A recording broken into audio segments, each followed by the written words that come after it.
안녕하세요, 여러분. 오늘은 신약 성경의 정말 중요한 인물이죠. 사도 바울. 그 서신 속으로 한번 깊이 들어가 볼까 합니다. 로마서부터 빌레몬서까지 이 편지들 안에 담긴 바울의 삶과 또 그 신학적 유산을 좀 자세히 살펴보려고 해요. 네, 오늘 이야기는 특별히 손동원 박사님의 논문 예수 그리스도의 사도 바울 서신에 담긴 그의 삶과 신학적 유산을 좀 길잡이 삼아서 풀어가 보려고 합니다. 이 논문이 미국 힐링 커뮤니티 교회에서 많은 분들께 큰 은혜와 또 삶의 지혜를 주었다고 하더라고요. 아, 그렇군요. 바울 서신들이 그냥 개인적인 편지가 아니라 사실 기독교 신학의 기둥 같은 역할을 하잖아요.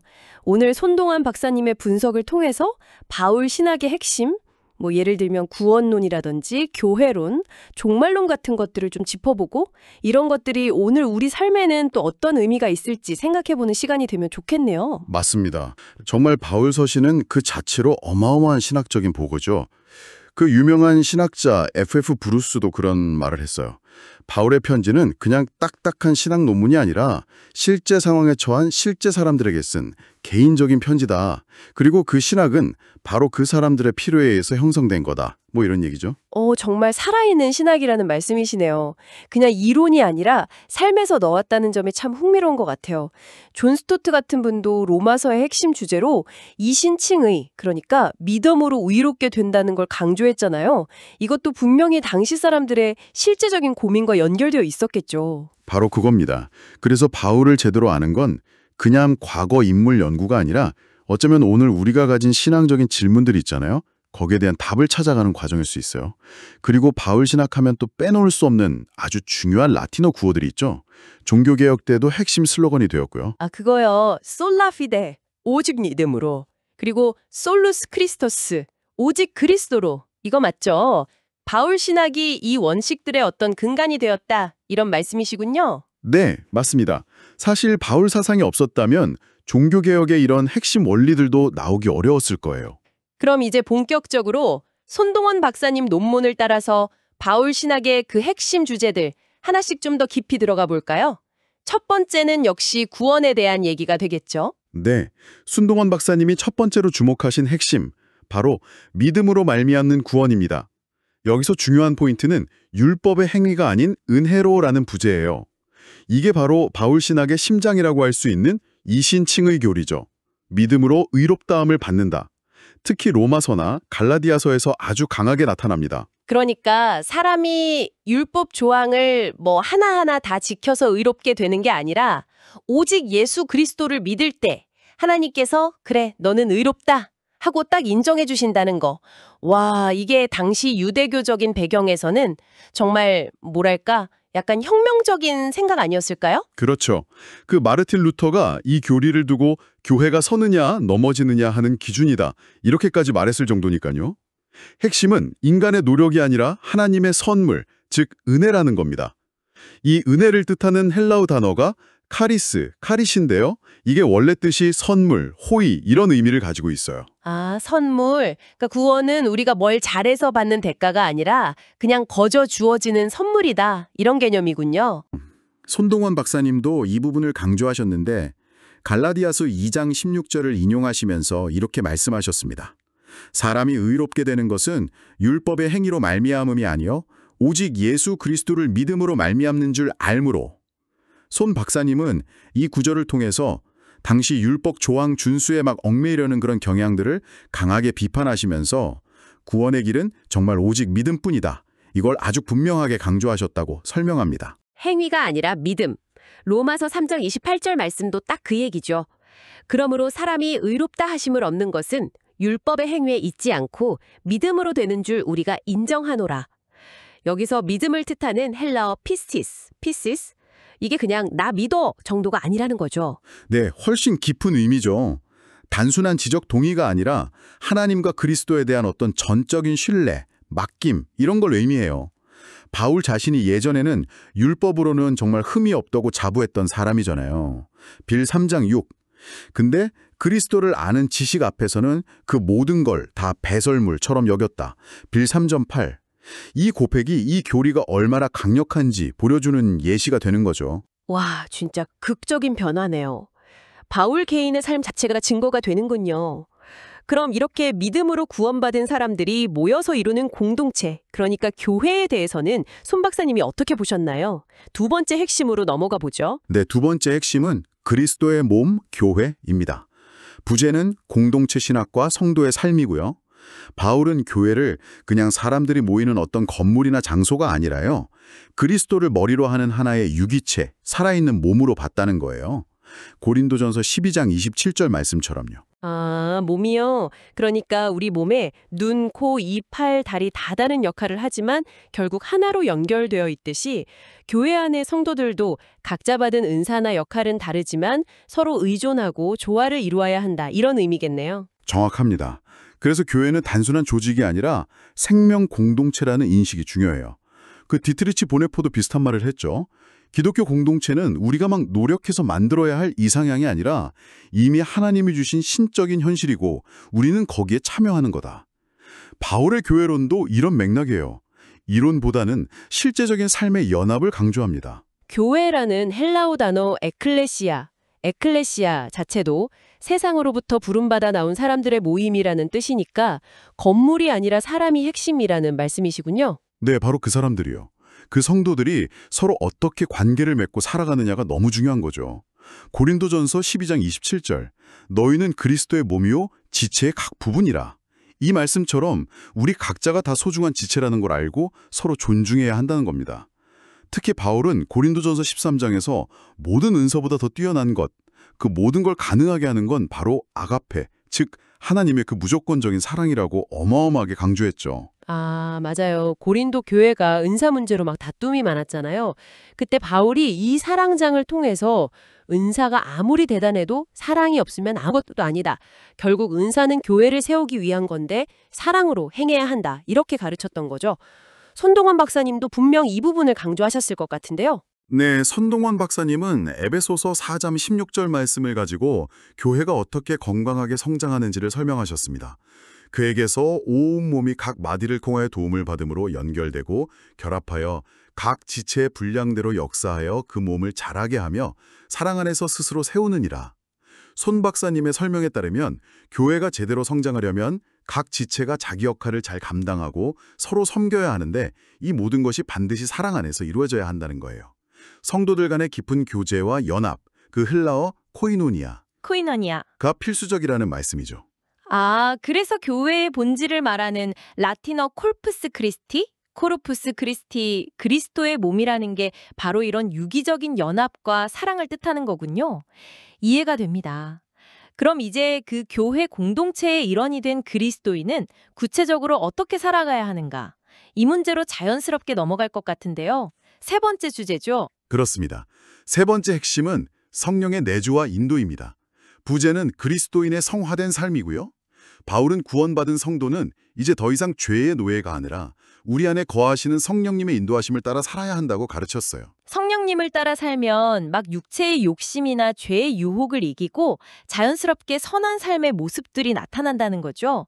그 갈라디아서 5장에 나오는 유명한 성령의 열매 말씀 생각나네요.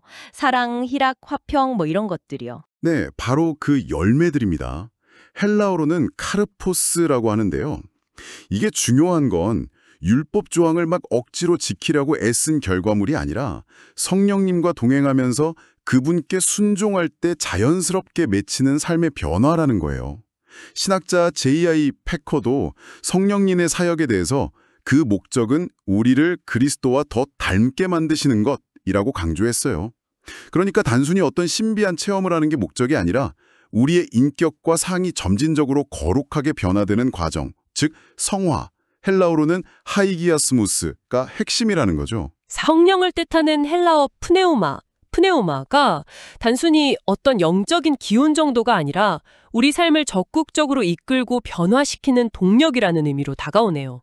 근데 사실 이 성화의 과정이라는 게 말처럼 쉽지만은 않잖아요. 바울 자신도 로마서 7장에서 보면 선을 행하고 싶은 마음과 원치 않는 악을 행하는 자기 자신 사이에서 엄청 갈등하는 모습을 솔직하게 보여주지 않습니까? 맞습니다. 그 처절할 정도로 솔직한 고백이 있었기 때문에 바로 뒤이은 로마서 8장에 그 해방 선언이 더 큰 감동과 힘으로 다가오는 거죠. 그러므로 이제 그리스도 예수 안에 있는 자에게는 결코 정죄함이 없나니 이는 그리스도 예수 안에 있는 생명의 성령의 법이 죄와 사망의 법에서 너를 해방하였습니다. 롬 8장 1, 2절. 해방되었다는 선언이죠. 손동원 박사님은 이 부분과 관련해서 빌립보서 2장 13절을 통해 성화의 진짜 주체가 누구인지를 아주 분명히 하셨다고 합니다. 너희 안에서 행하시는 이는 하나님이시니 자기의 기쁘신 뜻을 위하여 너희에게 소원을 두고 행하게 하시나니. 즉, 손 박사님이 강조하신 건 이거예요. 성화는 우리의 의지나 노력만으로 되는 게 아니라 근본적으로 우리 안에서 일하시는 성령님, 스피리투스 상투스, 바로 그분의 능력으로 이루어지는 하나님의 사역이라는 거죠. 아, 그렇군요. 내 힘으로 거룩해지려고 애쓰는 게 아니라 성령님의 도우심을 구하며 그분께 순종할 때 거룩한 삶을 살아갈 수 있다는 것. 이게 참 큰 위로와 힘이 되는 말씀이네요. 자, 그럼 이제 그리스도인의 삶이 궁극적으로 향하는 곳, 어떤 종착점이라고 할까요? 소망에 대한 이야기로 넘어가 보겠습니다. 네 번째 핵심 주제네요. 네 번째는 그리스도의 재림과 종말론입니다. 부제는 소망의 완성, 심판과 부활이고요. 바울 신학에서 그리스도의 다시 오심, 즉 재림, 그리고 죽은 성도들의 부활은 정말 빼놓을 수 없는 핵심적인 소망입니다. 그 재림을 나타내는 헬라어가 파루시아 맞죠? 이게 단순히 그냥 온다는 의미를 넘어서서 약간 왕의 공식적인 방문이나 임재 같은 좀 더 장엄한 의미가 있다고 들었어요. 예, 맞습니다. 그리스도의 파루시아는 모든 역사가 완성되는 순간이고 또 믿는 사람들에게는 모든 눈물과 고통이 끝나고 영원한 생명으로 들어가는 정말 영광스러운 순간이죠. 물론 신반이라는 측면도 분명히 있지만 본질적으로는 소망의 사건으로 바울은 그리고 있습니다. 신학자 오 파머 로버스는 그리스도인의 소망이 그냥 죽음을 피하는 게 아니라 그리스도의 부활에 참여하는 것이라고 설명했어요.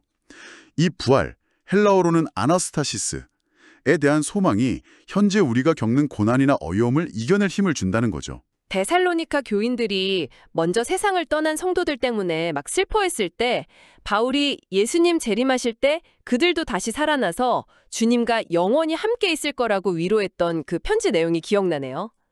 또 고린도전서 15장에서는 부활이 없다면 우리의 믿음도 다 헛것이라고 아주 강하게 말하기도 했고요. 맞아요. 그 고린도전서 15장 54절 55절은 부활을 통한 그 승리의 순간을 정말 극적으로 노래하잖아요. 사망을 삼키고 이기리라고 기록된 말씀이 이루어지리라. 사망아 너의 승리가 어디 있느냐. 사망아 네가 쏘는 것이 어디 있느냐.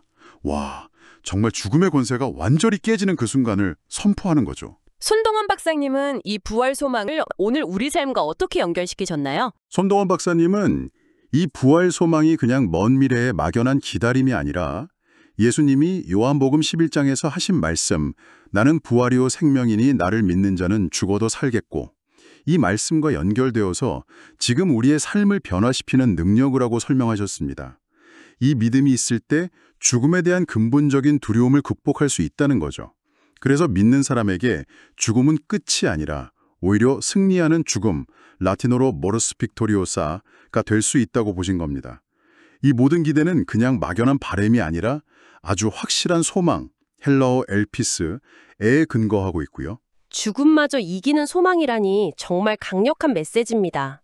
자, 이제 손동원 박사님이 제시한 마지막 5번째 핵심으로 가보겠습니다.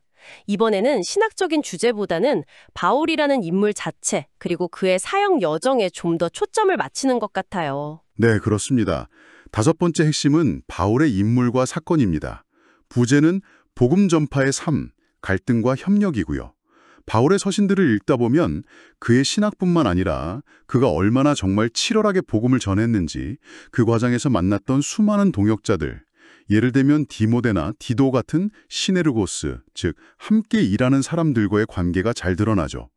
또 때로는 베드로 같은 다른 사도와의 신학적인 논쟁 같은 갈등 상황도 있었고, 심지어 복음 때문에 감옥에 갇히는 그런 극심한 고난까지 그의 삶이 정말 생생하게 담겨 있습니다. 정말 파란만장한 삶이었네요. 그런데 그런 온갖 어려움 속에서도 복음을 전하는 일을 단 한 번도 멈추지 않았다는 게 참 놀랍습니다. 그 C.H. 도드라는 신학자가 바울을 그냥 책상 앞의 신학자가 아니라 선교적 신학자라고 불렀다는데 정말 그의 신학이 실제 사역 현장에서 부딪히고 씨름하면서 형성되었다는 느낌이 강하게 드네요. 맞습니다. 그의 신학은 그냥 머리로만 만들어낸 이론이 아니라 복음 전파라는 그 뜨거운 사명 속에서 삶으로 빚어진 것이죠. 그래서 그의 편지에는 딱딱한 교리 설명만 있는 게 아니라 함께 수고하는 동역자들을 향한 따뜻한 격려와 위로, 헬라어로는 파라칼레오가 넘쳐납니다. 예를 들어 빌립보서 1장 7절 같은 구절을 보면 자기가 지금 감옥에 갇혀있는 아주 힘든 상황인데도 빌립보 교인들을 향해서 나의 매임과 복음을 변명함과 확정함에 너희가 다 나와 함께 은혜에 참여한 자가 됨이라 이렇게 말하면서 그들을 진정한 복음의 동역자로 여기는 그 마음을 볼 수 있잖아요.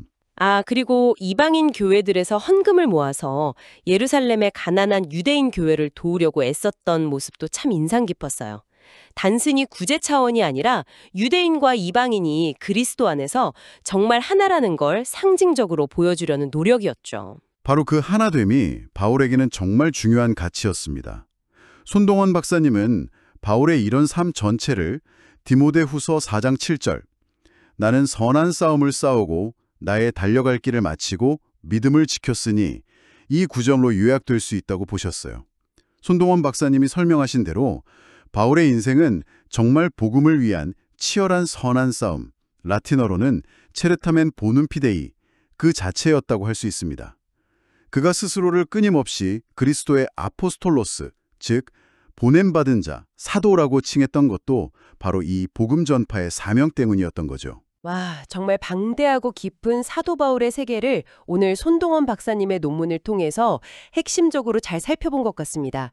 믿음과 은혜로 얻는 구원, 그리스도의 몸인 교회와 공동체 생활, 성령 안에서 이루어가는 성화, 또 부활과 재림에 대한 소망, 그리고 이 모든 것을 위해 자신의 삶을 다 바쳤던 바울의 치열한 여정까지 정말 중요한 포인트들을 잘 짚어주셨네요. 네, 오늘 나눈 이 내용들이 듣고 계신 여러분의 삶과 신앙에는 또 어떤 의미로 다가오는지 잠시 생각해 보시는 시간을 가지시면 좋겠습니다. 손동원 박사님의 분석처럼 바울 서신은 정말 알면 알수록 그 깊이와 넓이에 새롭게 감탄하게 되는 것 같아요. 네, 정말 그렇습니다. 오늘 이 탐구를 마무리하면서 문득 이런 생각을 해보게 되네요. 손동원 박사님의 논문을 통해 살펴본 바울의 신학은 분명 2000년 전의 이야기이지만 그 내용들이 오늘날 우리가 겪는 개인적인 신앙의 고민이나 또 우리 공동체가 안고 있는 문제들과도 놀랍도록 연결되어 있다는 것을 느꼈습니다.